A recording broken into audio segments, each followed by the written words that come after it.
Okay, good morning, PT on Ice crowd. It is Monday, November 5th. I'm Mike Eisenhart, part of the faculty for PT on Ice. I teach the population health course, the certified course, and I am going to talk a little bit about some of the things that I think are really critical given the current conversation and timing and where we're at. And there's just a lot going on. And so I thought what I would do today is dive into it. I'm going to try to hold it together. I'm going to try to keep things kind of packaged because I've been watching for a week now, and I'm trying to kind of keep it together. So anyway, I'll do my 15 minutes of fame here, and we're going to get rolling. But let's get started. So I want to start with a quote, and the reason why I want to start with a quote is because I think this quote is super pertinent. I put it in a blog that I write every Friday to our clients, but it's a really important one. It's one I had never seen before, but I just feel like nails it. So here's the quote. If we could give every individual the right amount of nourishment and exercise, not too little and not too much, we would have found the safest way to health. I love that quote. I'm going to say it again. If we could give every individual the right amount of nourishment and exercise, not too little and not too much, we would have found the safest way to health. Now, if you're a health professional at all, I started the clock already. You can see I'm all flustered. If you're a health professional, you would have known the source of that quote. The source of that quote is often considered to be the father of modern medicine. That quote was by Hippocrates himself, right? Greek physician Hippocrates, 400 BC-ish. And in my opinion, he nails it, right? Because what he does is he lays down the principles that we are supposed to be following as professionals, right? He lays down the basic. I mean, we know the Hippocratic Oath, right? Like the first part, do no harm. Like that is your primary duty. That is your primary reason for existence. In this case, if you're a physician, but I think for all health professionals, we all sort of have that same basic duty, that same basic calling, that whatever that is. And this is really key because in this time where we're at now, we're in sort of a bad spot where I think we're losing our way on that. We're forgetting that our primary calling, our number one job, is to do no harm, is to help people get where they need to go, when they need to get there. And like that idea of do no harm seems to be getting lost in the mix. And it's really starting to piss me off, to be perfectly honest with you. And the reason why is because I think we have some voices that are big and loud and articulate, and good general voices, right? People who I respect and care about, who are unfortunately misleading in many ways, and I think it needs to be addressed. Now, I'm going to try to kind of keep it together with a story. So this past Saturday, as I've done now for a few weeks, I went out to our satellite in Milford, New Jersey, which is a small town, right? It's kind of a small rural, right on the border of New Jersey and Pennsylvania, like literally on the river. And we just opened up a little pop-up satellite there, primarily focused on strength training, right? And of course, it's just kind of getting... Whoa. Sorry about that. The mobile studio is also excited, apparently. See if we can keep this together. I might have to go to handheld. So anyway, we're in Milford, and I go there on Saturdays now, and I'm just kind of opening the door to the community, right? So you can see it. If I'm a Facebook friend of yours, you can see it. I post like, hey, my son and I are going to be here working out for the next few hours. It's an open door. You need some sort of strength in your life, come on in. There's no charge. I'm happy to write the workout for you. Just come in and be part of it. It's an investment in the community, right? Because that's where I think I'm at in my career. I think I'm at a point where I've got some assets and I can share them to people who need them in that community who doesn't need strength training. Every community needs that. So I've got those assets. Why not, right? We're going to be there. Come on in. All right, so that basic idea. So we do that, we do our workout. My son is 11, almost 12, so, it's a workout that would be for a dad and his kid, right? Afterward, we do our tradition. I head down the road to Milford, New Jersey, right on the town there, and I stop in at the local bagel place, which is essentially at the only stoplight in town, okay? And I park the car and we go in and we have a bagel. And yes, for clarification, for those of you who've been following along for a little while, this was an actual bagel.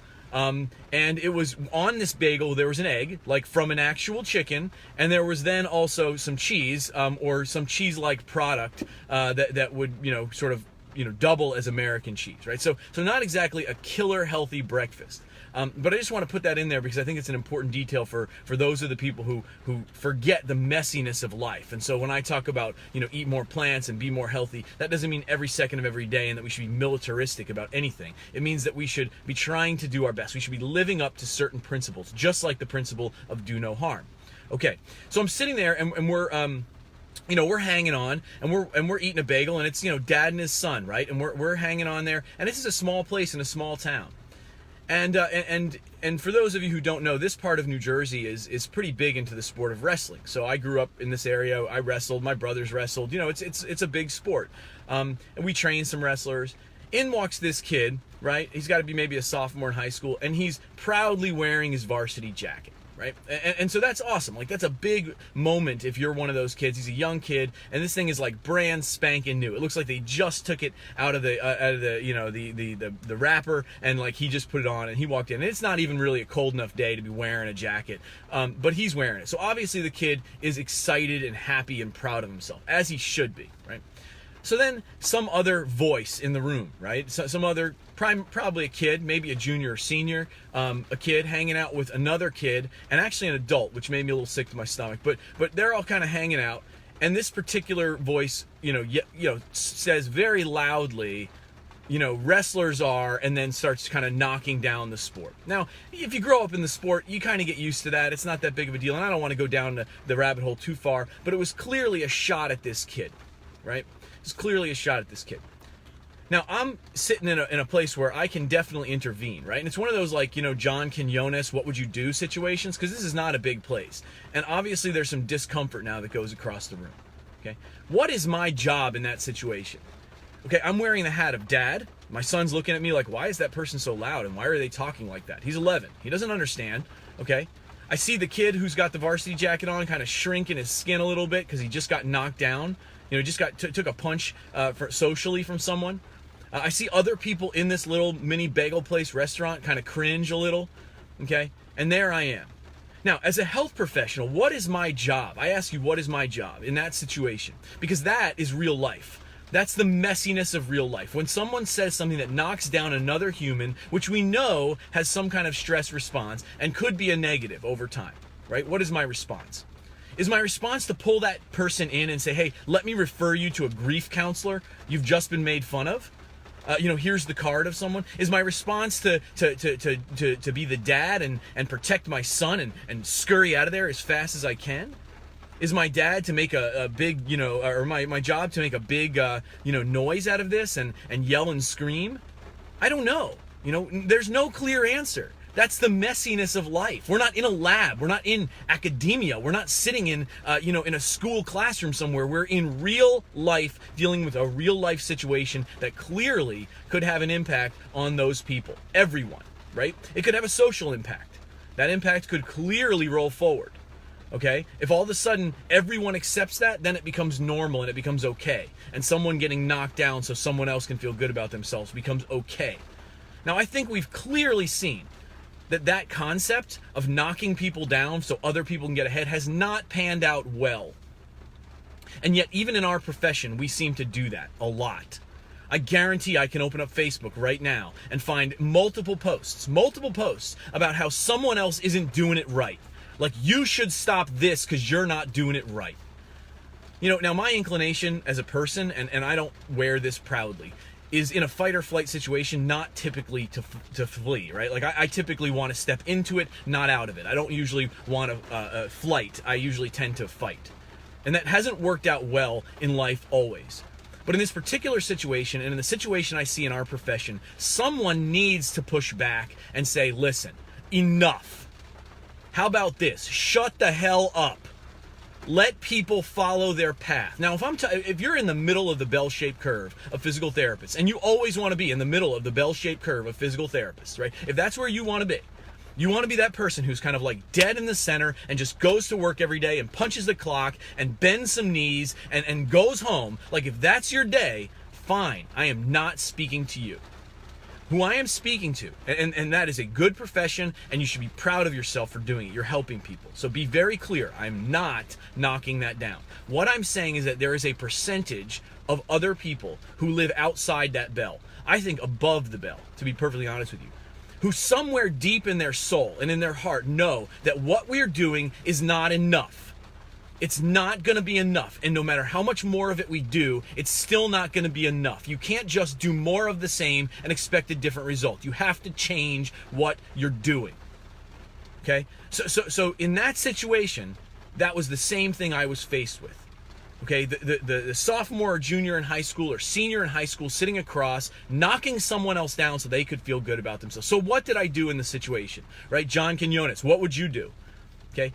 In my brain, I said, well, I really want to make a scene. That's what I wanted to do. I wanted to yell back and be like, why don't you shut the hell up? Just like I want to do in many ways to some of my colleagues in my own profession who are knocking people down for trying things to make things better. Okay? But what I did was this. I decided that I had multiple constituents in that situation. I had my son to attend to. I had that particular loud voice to attend to, and I had what I think was a bit of a victim in that situation. And normally we wouldn't think of athletes as victims, but in this situation, he was not in the power position. And I clearly noticed because he took his varsity jacket off, was no longer proud, and was kind of tucking it into the booth next to him. Maybe he was just warm, but that's not what his body language said. So what did I do? First thing I did is I looked straight at the friend of the person who made the comment, not at the person. Because they're all amped up with emotion. They think they're big and tough in that moment. Fine. Like, you're big and tough. I looked at the friend, and I looked at the person right in the eye, and I looked at him with a constant stare. Okay? Like, I'm looking right into your soul right now, and you know and I know what was just said is not okay. There's a better way to do it. And that person immediately pulled their friend's arm and said, hey, be quiet. We're in public. And, of course, that person said, oh, I don't care. I'm a big, tough person. Okay, fine. Great. Okay? And then we wrapped up. I said nothing to my son. I said, well, don't worry. Like, some people just need to make a big show out of everything. They need to be puffed up and loud. But, like, don't worry. Let's finish up our bagel and we'll walk out the door. On the way out the door, I tried to circle around so I could see the kid, the varsity wrestler. And I noticed on his shirt, he was wearing a shirt that said Pin to Cure. It happened to be a charity event that he did in his sport in a way of raising funds for cancer and cancer prevention. I thought that was pretty cool. So that was a way, without me making a big deal of the situation and giving it more energy, that I could build this kid up a little bit, that I could walk out the door doing something, not allowing harm to be done, to do no harm in that situation, to be a professional, because that's what professionals do, okay? So I looked at him and I said, hey man, that's a great shirt. And he looked at me with a big smile and he said, thanks. And that was it. And I got in my car and I rode home the 20 minutes and I explained to my son what happened. And we talked about it. We talked about how at some point in his life, he'll be in a power situation. And if he knocks someone down to get ahead, then you're not doing justice. Okay. Now, let me be very, very clear. There is a parallel here with our profession. Look around. Look around. There are people who are very, very smart and very, very articulate. When those people go out of their way to tell you what is wrong about what you do, or to tell the people that you seem to think have some value to bring, that they're doing it wrong, that they need to color inside the lines, that they need to bring it back to the middle, that only being in the middle of the bell-shaped curve is correct or okay. That is bullshit. Okay? That is bullshit. I mean, like simple. So what I want you to understand in my 2 minutes left is this. If you are a person who believes Hippocrates, if you believe that if we could give every individual the right amount of nourishment and exercise, not too little, not too much, that we would have found the safest way to health. If you believe that at somewhere in your soul, and you believe that what we're currently doing, disguised as health professionals, and that somehow if you think that it's normal to say, yeah, listen, in that situation, don't do anything, just refer them out because you're not qualified. Okay? Yeah, if you work in a big health system where every single person is at your beck and call, where you can have someone march in that door right then and there, then fine, go for it. Okay? But if you work anywhere in the real world where it's going to take 2 days or 2 weeks or 3 weeks or never for that person to get the help they need, and you let them walk out the door, you have done harm. Very simple. You've done harm. You've allowed it to occur. You are complicit in the situation. So be very clear. be very, very clear. Doing no harm means doing something. Now, it doesn't have to be perfect. Okay? You don't need multiple degrees. You don't need deep institutional knowledge to simply say, hey man, I dig that shirt. Or, you know what? Let's talk about some fiber. Let's talk about the benefits of eating a healthy way. You don't have to have institutional knowledge or degrees or licenses. What you have to have is a commitment to doing no harm. And if you have that commitment and you're willing to do it, then you live above the bell. Then you are outside of the bell-shaped curve. And if that is you, if that's you, and at some level you are frustrated with the current level of our profession and the people who continue to say color inside the lines and get in the middle, you have a place with me. It is that simple. You have a place with my people. You have a place with my tribe, my group, and you will always have a place there. The reason why is because if we're going to truly fix some of the problems we face, there's the bell. If we're going to actually make a difference, if we're going to restore health, the only way we're going to do that is get into the messiness, deal with the complexity, move forward, to continue to push, to evolve, to do it better. Not to look back and say, hey, remember the good old days when everyone would do this or that? Let's go back to that. It's bullshit. Move forward, evolve, make it count.